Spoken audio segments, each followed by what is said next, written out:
+2 English ചാപ്റ്റേഴ്സാണ് നമ്മൾ എടുക്കാൻ ഉദ്ദേശിക്കുന്നത്. +2 ഇംഗ്ലീഷ് പുസ്തകത്തിൽ 5 യൂണിറ്റുകളാണ് ഉൾപ്പെടുത്തിയിട്ടുള്ളത്. ഈ 5 യൂണിറ്റിൽ ഓരോ യൂണിറ്റിലും 4 5 ചാപ്റ്റേഴ്സ് ഉണ്ടായിരിക്കും. നമ്മൾ എടുക്കുന്ന ഒന്നാമത്തെ യൂണിറ്റിൻ്റെ പേര് ഈ ഫ്ലൈറ്റ്സ് ഓഫ് ഫ്രീഡം എന്നാണ്, അതായത് സ്വാതന്ത്ര്യത്തിൻ്റെ പറക്കൽ എന്നാണ്. ഇവിടെ ഇതിനെക്കുറിച്ചുള്ളൊരു സമ്മർദ്ദം നമുക്കിത് എങ്ങനെ മനസ്സിലാക്കാൻ കഴിയും? ഇന്നത്തെ ഒരു പ്രധാന ആവശ്യം എന്ന് പറയുന്നത് സ്ത്രീ ശാക്തീകരണമാണ്. എല്ലാവരും അതാണ് മനസ്സിലാക്കുന്നത്. ഇന്ത്യ ഉൾപ്പെടെയുള്ള മിക്ക രാജ്യങ്ങളിലും സാമൂഹ്യ പരിഷ്കർത്താക്കളും ജനനേതാക്കന്മാരും ഒക്കെ സ്ത്രീ ശാക്തീകരണത്തിനായി വളരെയധികം പ്രയത്നിക്കുന്നുമുണ്ട്. പക്ഷെ നമുക്ക് ഇനിയും വളരെയേറെ ചെയ്യാനുണ്ട്, വളരെയേറെ മുന്നോട്ട് പോകാനുണ്ട്. അതായത് വിദ്യാഭ്യാസം, ഉറച്ച തീരുമാനം, ധൈര്യം എന്നിങ്ങനെ എങ്ങനെ സാമൂഹ്യ സാംസ്കാരിക പരിമിതികളെ നമുക്ക് അതിജീവിക്കാൻ സ്ത്രീകളെ സഹായിക്കുന്നു എന്ന് നമുക്ക് ഈ യൂണിറ്റിൽ കാണാൻ കഴിയുന്നു. ഈ യൂണിറ്റിൽ ഫ്രാൻസിലെ ആദ്യ സ്ത്രീ ധനമന്ത്രിയായിരുന്ന ക്രിസ്റ്റീന ലഗാർഡയുടെ ഒരു പ്രസംഗവും, കാതറിൻ ടൈനൻ്റെ ഒരു കവിതയും, ആശാപൂർണ ദേവിയുടെ ഒരു കഥയും, സുധാമൂർത്തിയുടെ രസകരമായിട്ടുള്ള ഒരു സംഭവ കഥയും ഉൾപ്പെടുത്തിയതാണ് ഈ ഒരു യൂണിറ്റ്. ഇനി നമുക്ക് നമ്മുടെ ചാപ്റ്ററിലേക്ക് വരാം. നമ്മുടെ ചാപ്റ്ററിൻ്റെ പേര് 3 L's of Empowerment, written by Christine Lagarde ആണ്. Emancipation and empowerment of women is of prime importance in every society. That is the main sentence. In our country, we have achieved partial success. നമ്മുടെ രാജ്യത്ത് നമുക്ക് പലപ്പോഴും ഭാഗ്യമായിട്ട് പല നേട്ടങ്ങളും വിജയങ്ങളും നമ്മൾ ഉണ്ടാക്കാൻ കഴിഞ്ഞു. പക്ഷേ we have a long way to go. നമുക്ക് വളരെയധികം ദൂരം പോവേണ്ടതുണ്ട്. What should we do to achieve this goal? ഈ ലക്ഷ്യം നിറവേറ്റാൻ നമ്മൾ എത്ര ദൂരം മുന്നോട്ട് പോകണം? The speech below. This is a speech made by Christine Lagarde. 3 L's of Empowerment എഴുതിയ അതൊരു പ്രസംഗമാണ്. ഈ പ്രസംഗം നടത്തിയത് ക്രിസ്റ്റീന ലഗാർഡെയാണ്. ക്രിസ്റ്റീന ലഗാർഡെയെക്കുറിച്ച് ഒരു നിമിഷം. ആരാണ് ഇതിൻ്റെ എഴുത്തുകാരി ആരാണ്? Christine Lagarde was born in Paris on 1st January 1956. മനസ്സിലായല്ലോ. 1956 ജനുവരി 1 ക്രിസ്റ്റീന ലഗാർഡെ പാരീസിൽ ജനിച്ചത് എന്നാണ്. She is the first woman to become the finance minister of G8 economy.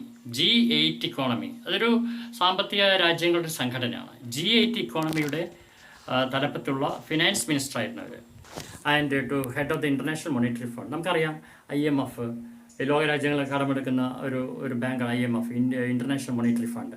അപ്പോൾ അതിൻ്റെ ചെയർമാൻ സ്ഥാനത്ത് കൂടെ അവർ സേവനം അനുഷ്ഠിച്ചിട്ടുണ്ട് എന്നാണ് പറയുന്നത്. ഷീ അഡ്വക്കേറ്റ്സ് അവർ ഉപദേശിക്കുന്ന ഒരു കാര്യം 3 L's ഫോർ വിമൻ എംപവർമെൻറ്റ്. സ്ത്രീ ശാക്തീകരണത്തിന് 3 ലെവലാണ് അവർ ഉപദേശിക്കുന്നത്. എന്തെല്ലാമാണ്? ദ സ്പീച്ച് വാസ് മെയ്ഡ്, അതാണ് നമ്മൾ ആദ്യം പറഞ്ഞത്. ഏതൊക്കെയാണ് 3 L'കൾ, 3 L's? That is learning, labour and leadership. The speech was made on 19th May. ഈ സ്പീച്ച് ഉണ്ടാക്കിയിട്ടുള്ളത് 19-ാം തീയതിയാണ്, May 19 2014 May 19. 19th May 2014 the national democratic institute. എവിടെയാണ് നാഷണൽ ഡെമോക്രാറ്റിക് ഇൻസ്റ്റിറ്റ്യൂട്ട്? വാഷിങ്ടൺ DC-യിലാണ്. അമേരിക്കയുടെ തലസ്ഥാനമായിട്ടുള്ള വാഷിങ്ടൺ DC-യിലാണ്. ഓക്കെ, ഇനി നമുക്ക് നമ്മുടെ ചാപ്റ്ററിലേക്ക് കടക്കാം. Afternoon. It's a great to be among friends and kindred spirits. എന്നുവെച്ചാൽ ഒരേപോലെ ചിന്തിക്കുന്നവരുടെയും കൂട്ടുകാരുടെയും ഒക്കെ ഇടയിൽ നിൽക്കുന്നത് ഒരു വലിയ സന്തോഷമുള്ള കാര്യമാണ് എന്ന് ആരംഭിച്ചുകൊണ്ടാണ് അവർ തങ്ങളുടെ സ്പീച്ച് ആരംഭിക്കുന്നത്. The 21st century passes. ഇന്ന് ഇത് 21-ാം നൂറ്റാണ്ടാണ്. ഈ 21-ാം നൂറ്റാണ്ട് പുതിയ ചിന്താഗതികൾ ആവശ്യമുള്ള പല വെല്ലുവിളികളുമുള്ളൊരു സമയമാണ് എന്നുകൂടെ അവർ ഇതിൽ ആഡ് ചെയ്യുന്നുണ്ട്. None of them is more important than the economic role of women in a quickly changing world. But women today remain blocked from contributing their true potential. This has a huge cost. In some countries, as per capita income is very low. എന്നുവെച്ചാൽ ആളോഹരി വരുമാനം വളരെ കുറവാണ് എന്നർത്ഥം. Because women are not given equal opportunity. They are half the world's population. സ്ത്രീകൾ പൊതുവെ ലോകത്തിൻ്റെ പകുതി ജനസംഖ്യയുണ്ട്.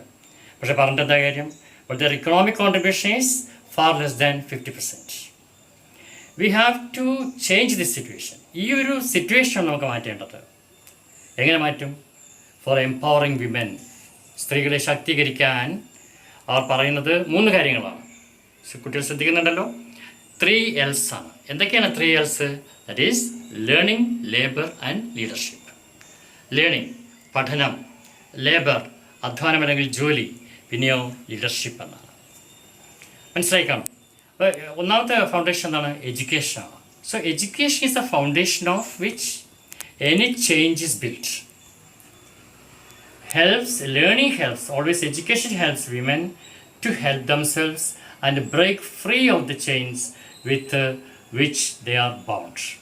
This is more necessary in the developing world. In Africa, there is a common saying. ആഫ്രിക്കയിൽ ഒരു പ്രത്യേക ഒരു സാധാരണ ഒരു പഴമൊഴിയുണ്ട്. എന്താണെന്നറിയാമോ? If you educate a boy, you train a man. If you educate a girl, you train a village. എന്താണ് പറഞ്ഞതിൻ്റെ അർത്ഥം? ഒരു പെൺകുട്ടിയെ പഠിപ്പിക്കുമ്പോൾ നിങ്ങൾ ഒരു വില്ലേജിനെ പരിശീലിപ്പിക്കുന്നു. പക്ഷേ നിങ്ങളൊരു ആൺകുട്ടിയെ പഠിപ്പിക്കുമ്പോൾ നിങ്ങളൊരു മനുഷ്യനെ മാത്രമാണ് പരിശീലിപ്പിക്കുന്നത് എന്ന്. ഇതൊരു ആഫ്രിക്കൻ സേയിങ് ആണ്. അപ്പോൾ രണ്ടാമത്തെ കാര്യം നമുക്ക് എന്താണ്? രണ്ടാമത്തെ കാര്യം ജോലി അല്ലെങ്കിൽ ലേബറാണ്, അധ്വാനമാണ്. അപ്പോൾ labour is the second step. Labour helps women to flourish and achieve their true potential.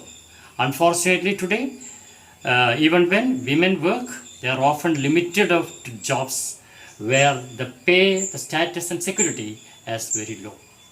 That is an unfortunate thing.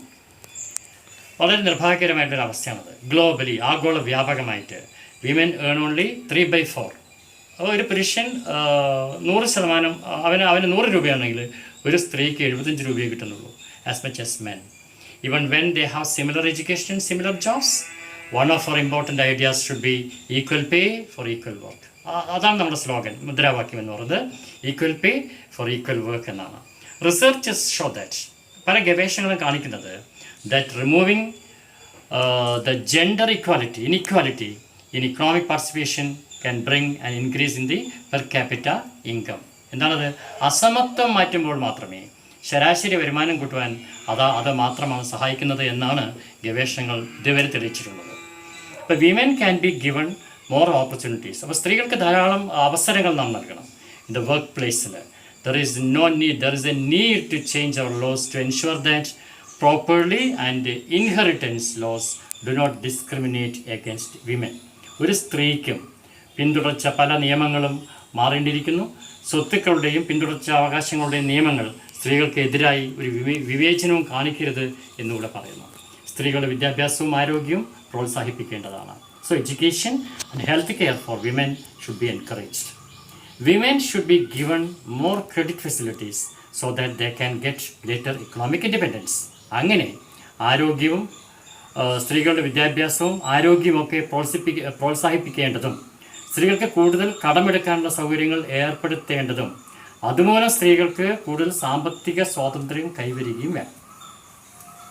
നമ്മൾ 2 കാര്യങ്ങളെക്കുറിച്ചാണ് പറഞ്ഞത്. ഇനി നമുക്ക് മൂന്നാമത്തെ ഒരു കാര്യം കൂടെ നമുക്ക് പറയാനുണ്ട്. അതെന്താണെന്ന് അറിയാമോ? തേർഡ് വൺ ഈസ് ലീഡർഷിപ്പ്, അല്ലെങ്കിൽ നേതൃത്വം എന്നാണ്. എന്താണ് നേതൃത്വം?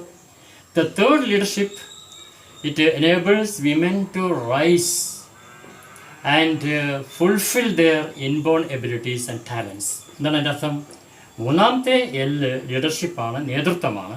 ആ സ്ത്രീകളെ അവരുടെ ജന്മാവകാശങ്ങളെയും ജന്മവാസനകളെയും അഭിരുചികളെയും വളർത്തുവാൻ സഹായിക്കുന്നു എന്നാണ്.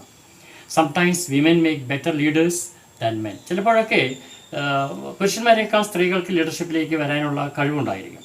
Women tend to make decisions based on consensus building, inclusion, compassion and sustainability. What is that meaning? സ്ത്രീകൾ പുരുഷന്മാരെക്കാൾ നല്ല ലീഡേഴ്സ് ആവാം. സ്ത്രീകൾ പൊതു സമ്മതമുള്ളതും എല്ലാവരെയും ഉൾക്കൊള്ളാവുന്നതും എന്നാൽ സഹാനുഭൂതിയുടെ തത്വം നിലനിൽക്കുന്നതുമായ തീരുമാനങ്ങൾ എടുക്കുവാൻ ആഗ്രഹിക്കുന്നു എന്നാണ്. They have to change their mindset. They should be ready to dare the difference, to take risk and step outside their comfort zones. But they face a lot of barriers. ഇങ്ങനെയൊക്കെ ആണെങ്കിൽ അവർക്ക് ധാരാളം പ്രതിസന്ധികൾ തരണം ചെയ്യേണ്ടതുണ്ട്. എന്തെല്ലാമാണ് പ്രതിസന്ധികൾ? These barriers are seen even when we talk about giving primary education for girls in a village or giving executive positions to women in business. ഇതാണ് പറയുന്ന അർത്ഥം. ഒരു വില്ലേജിലെ പെൺകുട്ടികൾക്ക് പ്രൈമറി വിദ്യാഭ്യാസം കൊടുക്കുന്ന കാര്യത്തെപ്പറ്റി പറയുമ്പോഴും അല്ലെങ്കിൽ സ്ത്രീകൾക്ക് ബിസിനസ്സിൽ ഭരണനിർവഹണ സമിതികളിൽ സ്ഥാനം കൊടുക്കുമ്പോഴും നമുക്ക് ഇങ്ങനെയുള്ള പ്രതിബന്ധങ്ങൾ കാണാൻ കഴിയുന്നു. അതാണ് ആ ബാരിയേഴ്സ് എന്ന് പറഞ്ഞതിൻ്റെ അർത്ഥം. It is time. അതുകൊണ്ട് എല്ലാ സ്ത്രീകൾക്കും അവരുടെ കഴിവുകൾക്ക് അനുസരിച്ച് വളരുവാനുള്ള ഒരു ലോകം സൃഷ്ടിക്കാനുള്ള സമയം വന്നിരിക്കുന്നു. അതുകൊണ്ടാണ് അവർ ഇങ്ങനെ പറയുന്നത്, It is time to create a world where all women can grow to their potential. The world will reap the benefits. The 3 L's will help us to get there. അപ്പം അങ്ങനെ ചെയ്യുമ്പോൾ മാത്രമേ, അങ്ങനെ ചെയ്താൽ ലോകം ലാഭം കൊയ്യും. ഈ 3 എല്ലുകളും നമുക്ക് ലക്ഷ്യത്തിലെത്തിക്കാനും സഹായിക്കുമെന്നാണ്. If you dare the difference will deliver. ഇതൊരു പ്രധാനപ്പെട്ടൊരു അവസാനം കൺക്ലൂഡ് ചെയ്യുന്നൊരു ഒരു വാചകമാണ്. എന്താണത്? നമ്മൾ വ്യത്യാസങ്ങളെ ബോധപൂർവ്വം നേരിട്ടാൽ വ്യത്യാസങ്ങൾ നമ്മളെ രക്ഷിക്കും എന്ന് പറഞ്ഞുകൊണ്ട് അവരുടെ സ്പീച്ച് ഉപസംഹരിക്കും.